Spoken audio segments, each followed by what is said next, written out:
Claudio Fantini, no hace falta que lo presente mucho, ya todo el mundo conoce, gran periodista, gran analista de política nacional e internacional. Claudio, un gusto de tenerte con nosotros. ¿Cómo andás? Muchas gracias por invitarme, Fernando. Un gusto estar aquí en tu programa. Te agradezco doblemente porque con todo el trabajo que tenés para todos los medios que escribís, acá en el país y en el exterior, en serio, valoro y agradezco tu tiempo. No, yo valoro esta invitación, así que un gusto estar acá. A ver, contame un poco.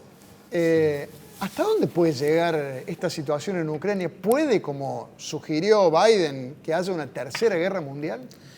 Y yo creo que por primera vez desde la Segunda Guerra Mundial se da una situación en la cual ese riesgo es muy grande, muy grande.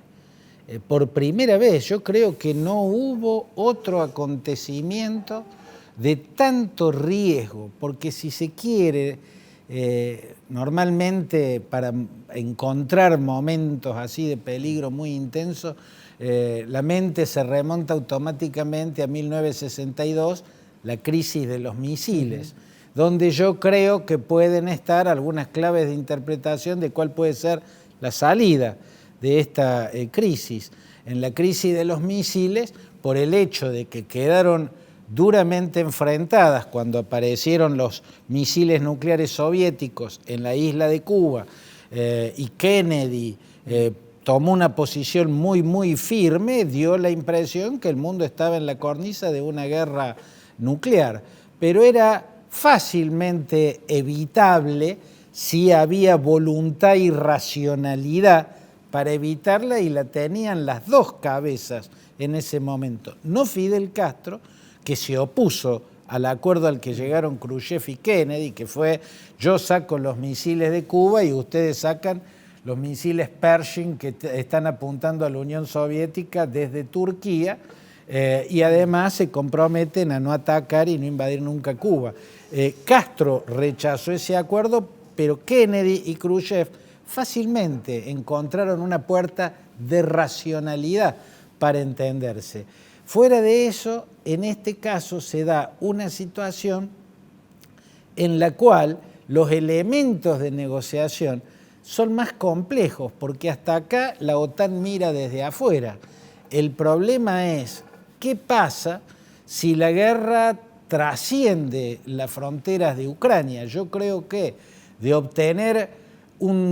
alcanzar cómodamente, que ya a esta altura ya no sería tan cómodamente, pero de lograr plenamente los objetivos que se propuso Vladimir Putin, lo lógico es pensar que iría por más. Yo no creo que se aventure con los bálticos o con Finlandia y Suecia, pero porque creo que sería ya muy meter el dedo en el enchufe, pero creo que Moldavia sería el siguiente. Yo creo que el país que más intranquilo debe estar por estas horas es Moldavia. Y la pregunta va a ser, en ese caso, y bueno, ¿y hasta cuándo vamos a dejar que este expansionismo belicoso continúe? Y por esa vía, la vía de la guerra. O sea, nunca desde la Segunda Guerra Mundial existió una guerra de semejante envergadura en el centro de Europa, porque si se quiere uno puede decir, bueno, hubo guerra en los Balcanes, incluso participó la OTAN, por eso yo digo, es falsa la argumentación de la OTAN para negarle las tropas que le ha negado a Ucrania, o para negarle ahora establecer una zona de exclusión aérea, que argumenta el artículo número 5 del Tratado del Atlántico Norte, que establece que para que entre en guerra tiene que estar atacado un país miembro, y Ucrania no es un país miembro, pero la verdad es que en el 95 atacó a las fuerzas serbo-bosnias que lideraban Radovan Karadzic y el general Ratko Mladic, y llevaban a cabo la limpieza étnica contra los musulmanes y los croatas en Bosnia-Herzegovina. Y después en el 99 volvieron a atacar. Atacaron en este caso Belgrado y derrocaron al régimen que encabezaba Slobodan Milosevic por la limpieza étnica contra los albaneses de Kosovo. Y ni Kosovo ni Bosnia-Herzegovina eran miembros de la OTAN. Esa argumentación es falsa, pero la verdad por la que no entra, que no es el artículo número 5, es mucho más grave y mucho más seria, que el artículo ¿Y cuál número es? sí. Que No la lo quieren guerra provocar, puede claro. europeizarse, y si se europeiza la guerra, es muy difícil que no se haga, que no se dirima en términos nucleares. Claro, porque yo decía, ¿por qué Estados Unidos dice no mando ni un soldado? ¿Y por qué la OTAN dice no le doy armas a Ucrania? Digo, estarán, imagino, pero te lo quería preguntar, ¿no quieren provocarlo a Putin porque le van a dar argumentos para avanzar? Yo siempre pensé, Fernando, que en la escalada de amenazas que está en la antesala de una posible guerra nuclear, no la gana a esa escalada el que tiene más misiles nucleares, más ojivas con megatones capaces de borrar ciudades enteras, sino países. La gana el que tiene un presidente más despótico y más desequilibrado. O sea, la gana aquel que tiene en el liderazgo absoluto a alguien que es capaz de apretar el botón rojo. Y en este caso, por lo menos las potencias de Occidente ven esa posibilidad en Putin, o por lo menos no se animan a descartar que Putin no sea capaz de apretar el botón rojo. Ya nomás puso en máxima alerta a los misiles, a las fuerzas de disuasión rápida, que son misiles tácticos, ¿no? Los misiles tácticos son de un alcance más limitado, se puede usar más como arma de combate si se quiere, aunque tiene una inmensa destructividad porque son armas atómicas.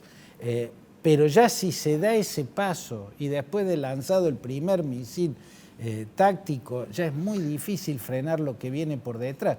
O sea, cuando una de las partes es desequilibrada, no es Khrushchev y Kennedy, sino que una de las partes se vuelve impredecible, como en este caso Putin, es muy difícil sostener la doctrina de la destrucción mutua asegurada, que es la que, al alcanzarse cierto nivel de arsenales nucleares, establece una paz, o una Pax, con X, ¿no es cierto? Porque de estallar una guerra, de esa guerra no sale vivo nadie, la destrucción Claudio, es para todas las partes. ¿Qué quiere Putin? O te lo hago de otra manera la pregunta. ¿Se sabe qué es lo que realmente está buscando Vladimir Putin? Yo creo que hay una conjunción de cosas, Fernando, ¿no? Yo creo que por un lado estamos frente a la pérdida de ciertos equilibrios que Putin siempre había podido mantener. Él fue inmensamente desmesurado para actuar militarmente en lo que es el patio trasero de Rusia, el Cáucaso, Asia Central, pero Ucrania no es el patio trasero de Rusia, en todo caso es el jardín, y lo que ocurre en el jardín de una casa está a la vista de los vecinos. Lo que pasa en el patio no está a la vista, los vecinos se enteran porque escuchan los gritos, pero al no verlos no es lo mismo. Ucrania es Europa, es el centro de Europa, está en el corazón casi de Europa. Entonces, está realizando ahí lo que está realizando, perpetrando una catástrofe, realmente muestra que este hombre, que siempre parecía tener las emociones controladas bajo un blindaje, ¿no?, de una inteligencia fría y calculadora, que nunca perdía el equilibrio, yo creo que en este caso lo desequilibró y lo llevó a una desmesura.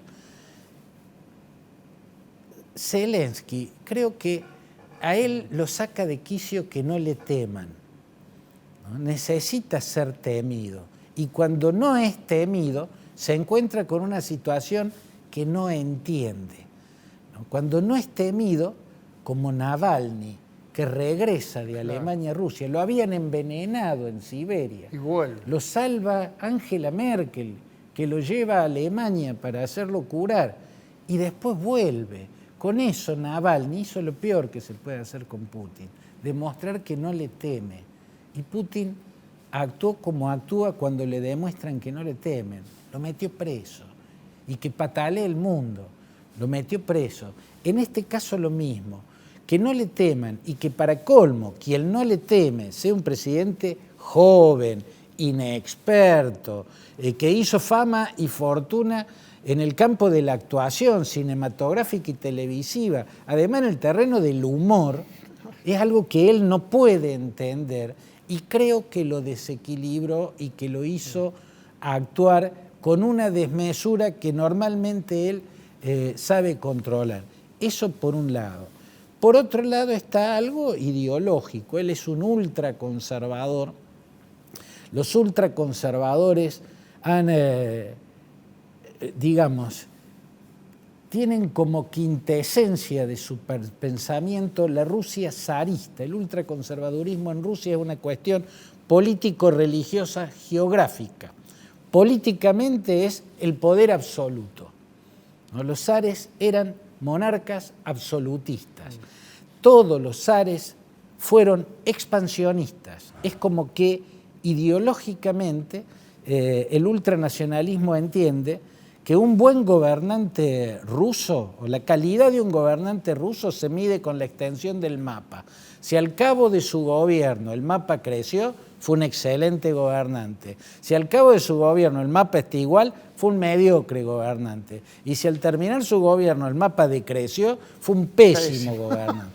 Los padres fundadores fueron así. En el siglo XV, Iván III Vasilievich, que fue el fundador, el creador hasta del término zar en lo que era el Gran Ducado de Moscovia, inició su reinado atacando Novgorod y al morir había cuadruplicado el territorio del Gran Ducado de Moscovia. Su nieto, Iván IV Vasilievich, conocido como Iván el Terrible, que fue propiamente dicho el creador del Estado ruso, creó el Estado ruso poniéndolo en expansión. Primero ocupó los kanatos de Kazán y de Astracán, empezó expandiendo el territorio que su abuelo había cuadruplicado, y cuando murió, el Gran Ducado de Moscovia ya llegaba por el sur hasta el mar Caspio, por el este hasta los montes Urales, y en el norte tocaba las aguas heladas del Báltico, ¿no? Todo gran zar es un gran zar y tienen las letras grandes en la historia si expandió el territorio, como Pedro el Grande, como Catalina II, también conocida como Catalina la Grande, que fue quien con el príncipe Potemkin al frente del ejército venció los kanatos de los que hoy es el este de Ucrania y está en el centro de esta guerra, ampliando los territorios hasta la península de Crimea, hasta Odessa, ¿no es cierto?, que es lo que hoy está queriendo recuperar Vladimir Putin, ¿no? Y yo creo que lo que estamos viendo, y de acá, para mí ahí me parece ver las claves de en qué puede terminar esto. Me parece que esto es un déjà vu de una guerra que ya existió, que fue la guerra de 1939 de la Unión Soviética contra Finlandia.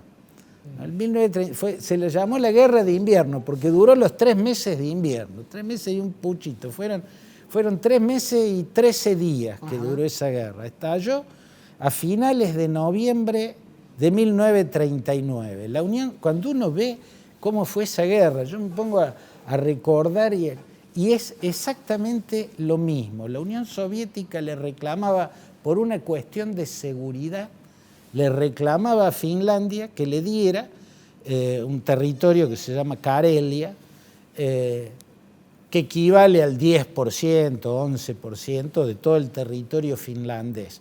Argumentaba una cuestión de seguridad porque a 30 y pico de kilómetros de Karelia, o sea, de la frontera con Finlandia, está San Petersburgo, por entonces llamada Leningrado. Sí.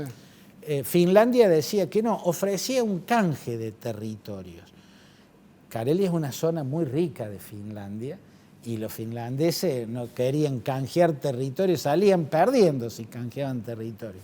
La cuestión es que llegó el momento en el cual Stalin, uno de los zares soviéticos, el único líder soviético que alcanzó la categoría de zar, porque era el dueño absoluto del poder, no lo compartía con una nomenclatura, ¿no? ni lo limitaba el soviet, no lo limitaba nada a Stalin, era un zar.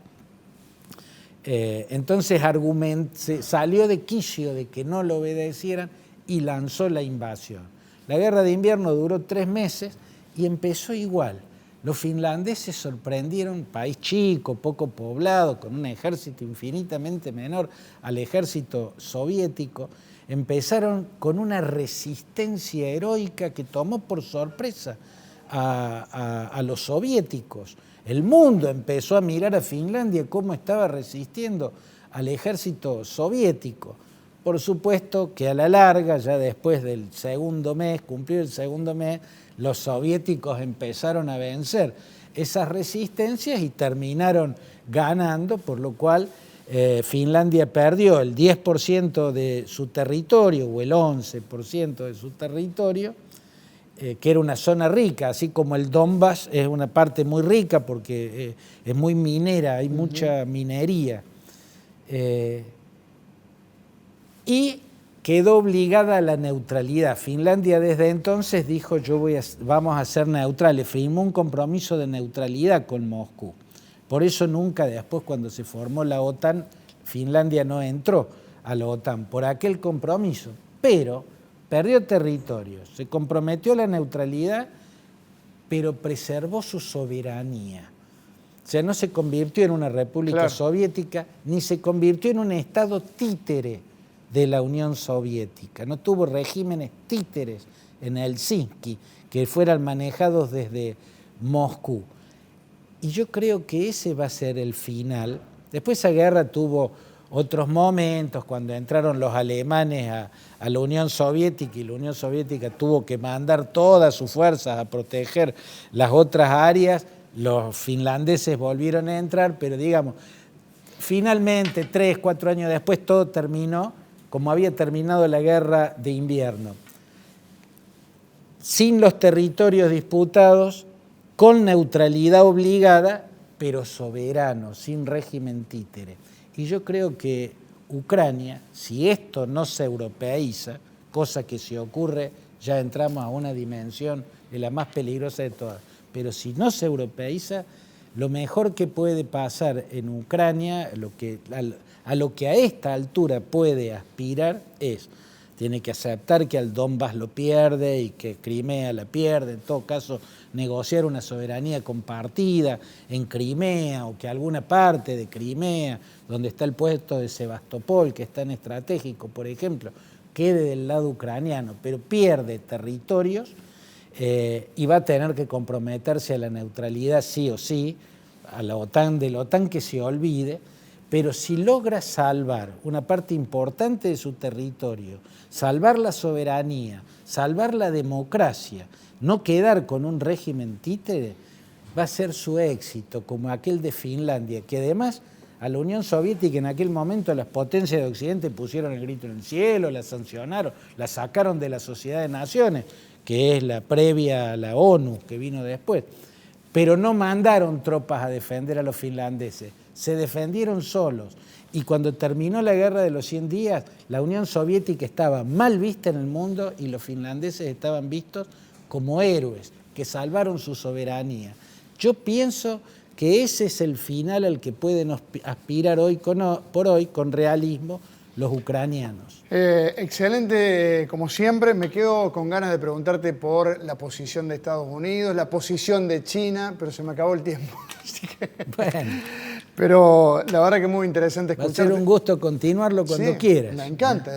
Creo que, no digo el lunes que viene, pero bueno, seguramente te tendremos acá nuevamente. Cuando guste, va a ser un gusto, Fernando. Un placer, gracias como siempre.